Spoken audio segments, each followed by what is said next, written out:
Ladies and gentlemen, creating workflows is probably one of the best things you can do inside your business. Today, I'm going to show you how to get it done in Zoho Projects.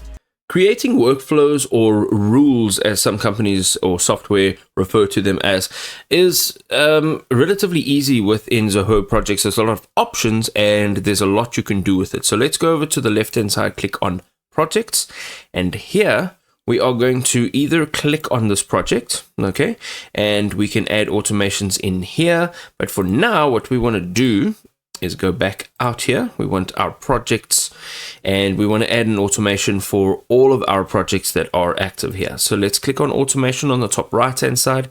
Here are some existing automations. What we can do now is click on new workflow rule. Now, creating automations really allows you to make repetitive tasks easy. So we're just going to say rule 1. Here you can add a description, but this essentially will consist of 3 steps. First of all, we have our trigger. So this rule will be executed when something happens. So it can either be based on user action. So when a project is created, updated, a comment is added, archived, unarchived, or trashed. Okay, we can also base it on date and time. And then you can also add additional rows.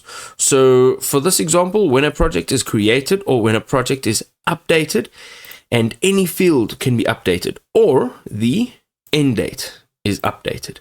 You can obviously add additional rows, but now we move on to the second step, which is the condition. Now, you can add different conditions for your trigger. So adding a different criteria, for example, let's say the creation time is, let's say it is between, let's say it's going to be on a Saturday.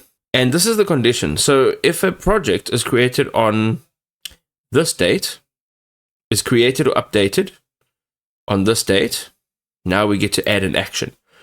What happens? Well, we can either update field, we can associate webhook, associate custom function, or associate email alert. We can also go over here and we can add an additional condition. But ultimately, we want to say we want to update a field. And what field do we want to update? Well, let's say the end date. And we want to make it a custom date.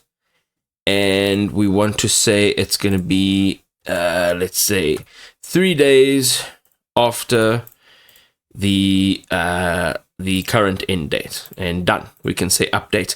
Now, if a project is created or updated on this particular day, what will happen? Well, the end date, the field end date, will be updated to 3 days after the end date. You can go ahead and say apply rules and go ahead and say okay. And now we have created a workflow, and what will happen now is this will apply to every single project that is created within Zoho Projects.